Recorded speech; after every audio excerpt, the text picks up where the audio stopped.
बिस्मिल्लाहिर्रहमानिर्रहीम। नाज़रीन, आपका मेज़बान अज़मत ख़ान आपकी खिदमत में हाज़िर है और आज आप को महकमा कॉलेज एजुकेशन की एक ज़बरदस्त ख़बर बताएंगे। बल्कि ये इस शहर के या इस सूबे के वो लोग जिन्होंने एमफिल कर लिया है, पीएचडी कर लिया है, उनके लिए भी बड़ी ज़बरदस्त ये ख़बर हो सकती है। और ख़ुसूसन उन लोगों के लिए जो इस वक्त सिंध के कॉलेजेस में और कराची के सरकारी कॉलेजेस में पढ़ा रहे हैं और वो लेक्चरर हैं, लेकिन इसके साथ साथ उन्होंने एमफिल या पीएचडी कर रखा है। ये ख़बर उनके लिए भी बड़ी मुफीद है। ख़बर यह है कि आइंदा 1 से 1.5 माह में गवर्नमेंट ऑफ सिंध का महकमा कॉलेज एजुकेशन कुछ वैकेंसियाँ अनाउंस करने जा रहा है और वो वैकेंसियाँ उन लोगों के लिए हैं जिन्होंने एमफिल या पीएचडी किया है और उन्होंने वो ज़ाहिर है एमफिल या पीएचडी उन्होंने कर लिया है, लेकिन वो लेक्चरर थे और इस दौरान उन्होंने ये पढ़ा है और अब ज़ाहिर है वो उस बेस पे तरक्की नहीं कर सके। और दूसरा ये है कि महकमा कॉलेज एजुकेशन की एक ये भी है कि 20% कोटा जो होता है वो बराह रास्त उन वैकेंसीज़ का होता है जो बराह रास्त असिस्टेंट प्रोफेसर, एसोसिएट प्रोफेसर या प्रोफेसर के लिए ये भर्ती किए जाते हैं। गो के वो उसी महकमे के लोग होते हैं, लेकिन वो 20% चूँकि कोटा है डायरेक्ट भर्ती का, तो वो इस तरह से भर्ती करते हैं और उनकी समरी जो है वो मंजूर हो चुकी है और अब वो इश्तिहार के लिए जाना है। लेकिन उससे पहले चूँकि लेक्चरर्स की भर्तियाँ हो रही हैं और पहले भी लेक्चरर्स की भर्तियाँ हुई, वो सारा मामला तैयार है और उनको ईद के बाद बाकायदा ऑफ़र लेटर जारी कर दिए जाएंगे और जो अभी भर्तियाँ हैं इस पर भी हम आपको बताएंगे। लेकिन ये तकरीबन 1250 पोस्टें जो हैं वो मुश्तहर की जाने वाली हैं, जिनमें 850 के करीब असिस्टेंट प्रोफेसर भर्ती किए जाएंगे और 300 के करीब एसोसिएट प्रोफेसर भर्ती किए जाएंगे और 40 के करीब प्रोफेसर भर्ती किए जाएंगे।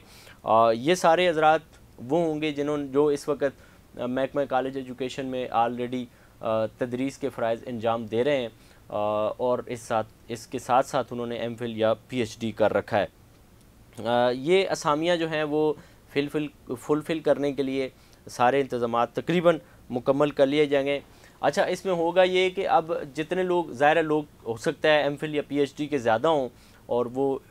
इश्तिहार के ज़रिए जब अप्लाई करेंगे पब्लिक सर्विस कमीशन में और उसके बाद उनके जब स्क्रूटनी और ये सारे मामलात होंगे, टेस्ट होंगे, फिर उसके बाद एक फ़ार्मूला है इनका कि 1 से 10 का जो है वो 2.5 का फार्मूला रखा गया है और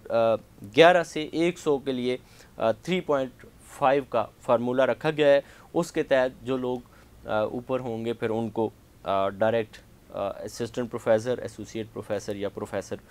भर्ती कर लिया जाएगा। ये तकरीबन 4-5 साल बाद ये मामला हो रहा है। इससे पहले गालबन 2018 में इस तरह का हुआ था और अब चूँकि जब ये मामला हो जाएगा और फिर ये वाले लेक्चरर जो अभी भर्ती होने हैं जिनका इश्तिहार आ चुका है ये भी हो जाएंगे और ये भी हो जाएंगे, तो फिर उसके बाद तकरीबन महकमा कॉलेज एजुकेशन की कॉलेजेस में जितनी भी असामियाँ हैं वो सारी मुकम्मल हो जाएंगी और ये वाले इश्तिहार आने में तकरीबन 2 से 2.5 महीने लगेंगे कि बड़ी ईद के करीब ये इश्तिहार आ जाएगा और ये लोग भर्ती की अभी से ज़ाहिर तैयारियाँ करेंगे, शुरू करेंगे डॉक्यूमेंटेशन और सारी कुछ, ताकि ये लोग इस इश्तिहार के फ़ौरन बाद अप्लाई कर सकें। तो इसमें महकमा कॉलेज एजुकेशन के अफसरान की खूबी यह है कि उन्होंने किस सब्जेक्ट में कितने लोग कम हैं, किस सब्जेक्ट में कितने एसोसिएट प्रोफेसर ज़रूरत हैं, किस सब्जेक्ट में कितने असिस्टेंट प्रोफेसर की ज़रूरत है और किस सब्जेक्ट में कितने प्रोफेसर की ज़रूरत है, ये सारी लिस्टें भी तैयार कर ली गई हैं। और यकीनन इसमें अच्छा होता है और इसमें अफसरान ने कोशिश की है कि इस तादाद में उन लोगों को भी शामिल कर लिया जाए जो ऑलरेडी प्राइवेट कॉलेजेस में पढ़ाते हैं या प्राइवेट यूनिवर्सिटियों में पढ़ाते हैं और वो अगर इस तरफ आना चाहते हैं गवर्नमेंट के सिलसिले में और यहाँ पब्लिक सर्विस कमीशन के लिए इम्तिहान दे कर के वो आ जाएं तदरीस के लिए। लेकिन फ़िल वक्त कुछ इस पे काम जारी है, वो शायद मुमकिन ना हो सके, आने वाले वक्तों में शायद उस पर काम किया जा सके। इसी के साथ अपने मेज़बान अज़मत ख़ान को दीजिए इजाज़त, अल्लाह ने के बाद।